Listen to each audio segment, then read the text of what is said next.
Yeah, Trinidad. Archie Manning spoke to the team yesterday, and Eli Manning was here today. These two had not been around the program a ton in the past few years, but have made their presence known here lately. How cool was it to hear from Archie and see them here? Yeah, it was really cool to see and hear him talk to the team. He had great words of encouragement. He's got a ton of wisdom, so that's really cool to get all the knowledge you can from him. And then I met Eli before pregame. He seems like a really good guy. He's taller than what I expected, to be honest. But, yeah, great that I finally get to meet them. What was tonight like for you? It was amazing. The atmosphere, the juice was there for sure. The crowd was amazing. We executed really well. First drive was, I think, 3 plays, and 59 seconds was college football playoff record. So it was good that we had an early start. We had a good start.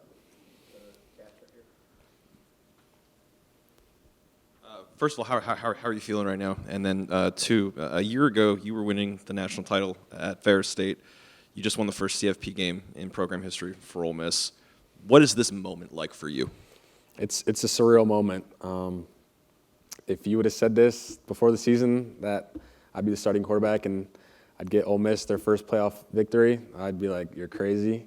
But it's amazing. I just got to give thanks to God because, without him, none of this is possible. And just also got to give thanks to Ole Miss and my team, to be honest, too. Like, we've been through a lot of adversity, and glad that we got the win. And, yeah, Ferris State actually did win the national championship today. So they beat Harding back-to-back years, so props to them. Yeah.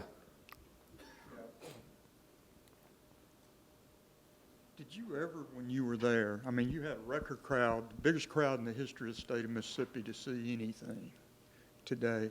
When you were at Ferris State, did you ever even dream of something like this? Yeah, for sure. This was definitely a dream of mine when I was a little kid.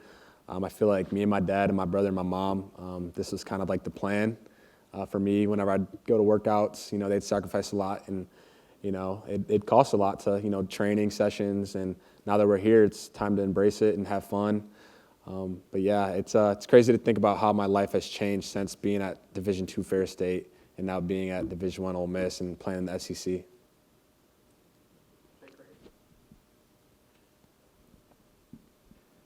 I've seen some guys already with the Sugar Bowl hat. Just for you, what does it mean to have another chance at Georgia? And after how that first game went. Yeah, to have another shot at Georgia is a lot of our teammates are excited about that. When we found out that they were the next game, winner of this game, it was a lot of people were really excited. We felt like that we played really good versus Georgia early on in the season. We just couldn't finish it. I struggled in the fourth quarter, and I have a lot of redemption to do in the next game. So I'm excited to get back at them and watch the tape and see what we can do and see what we can fix.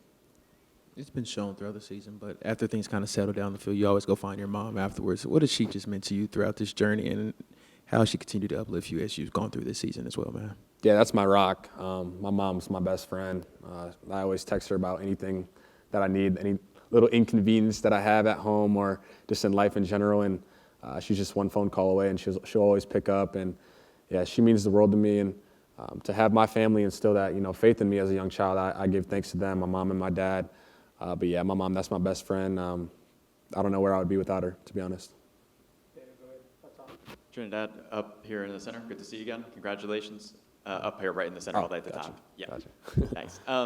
So first of all, how would you describe those first 2 drives, 2 touchdowns and 7 plays, and just the spark that gives after quite a long break? Coach Golding talked about breaking routine, and now you're just playing again and got right back into it.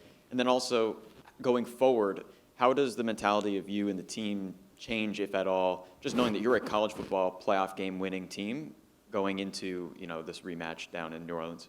Yeah, we started the game off really hot. First 2 drives were, touchdown scoring drives, and then we kind of struggled a little bit. Had to watch tape, see what they were going to do defensively.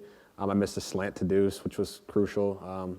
I was pretty mad about that one, and I wanted that one back. But, we regrouped. Second half, the adjustments were really well, and, we knew that we were a really good team and that we could really execute, and that's what we did. And then to be in the college football playoffs and to be a competitor for a national championship, that was the goal. There really was no doubt in our team at the beginning of the season. I know that there were a lot of doubters that thought we were going to be a mid-tier SEC team, but we knew what we were capable of this whole year, and we knew that we're a contender for the national title. And now I hope we're putting the world on notice for that. Do you mind if I follow up? Also, we talked at the Connerly Trophy presentation a few weeks ago about how adversity brings the team together. How did you see that actually play out today in this big win? To be honest, I don't think that our team was really nervous or, I guess, doubting throughout the game. I think there wasn't really adversity today, to be honest. I mean, there were a couple, like I said, the 2 drives that we stalled out that were crucial. But, I mean, I feel like we were just rolling, to be honest, and I think that we executed really well.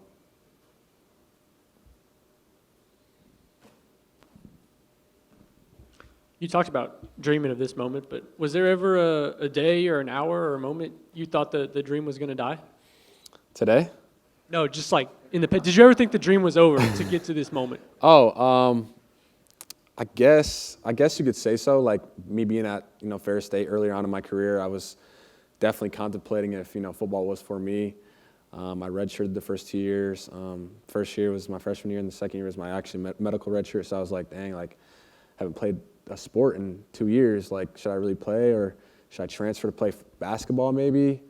But yeah, there was doubt that the dream of me playing Division I football at the highest level was there. So I'm glad that it didn't die. Go up top real quick. Trinidad, to be the quarterback to get this program's first ever college football playoff win, first of all, how was that for you? And second of all, what was the environment like, or I don't want to say environment, what was the feeling like winning for Coach Golding and in the locker room afterwards? Yeah, it was great that we got the win. We knew Tulane was going to be a different team than when we played before, and props to them. They played a great game.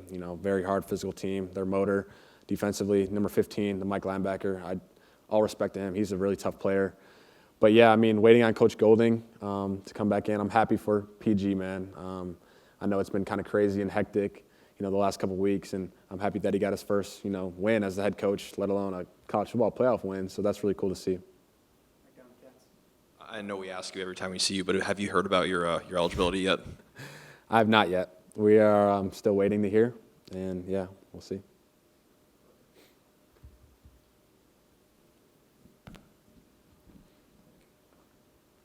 What have you seen from Austin that kind of makes him ready to just go in the game on a moment's notice, especially on a stage like this? Yeah, credit to Austin. Throughout the whole season, he's been locked in. He's been attentive to any meetings, anything going on during the game. And yeah, I mean, I give all my respect to Austin, because I know this year hasn't been the easiest for him. He had a lot of preseason hype, and for what to happen, that's really crucial and that's really hard for someone to go through. But yeah, all my respect to Austin, and he always is just locked in, and I'm happy that he got that conversion. I think it was a rollout to his left and threw it to Logan, or the slot, I think, and great to see him get in there, and he's always ready. And I always have trust in my guys. If I go down, if Keelan goes down, with Logan. But yeah, all of our guys are locked in. But props to Austin. Have you talked to Austin at all? Had any conversations with him? Just what's it been like to have his support, even though he's in such a tough situation? Yeah, we talk every day in our quarterback meetings. We joke around. It's a lot of laughter in that meeting room, but also a lot of seriousness. But yeah, we talk every day. We have a great relationship. We're cool with each other. So yeah, I mean, it's good. Trinidad, y'all were the first home team to win a college football playoff game this year. I don't know if you know that or not, but how cool was it to do that in front of this home crowd and in this environment today, and be the first in the state of Mississippi to ever do this? What was the record? Or y'all are the first home team this year in this college football playoff to win a game.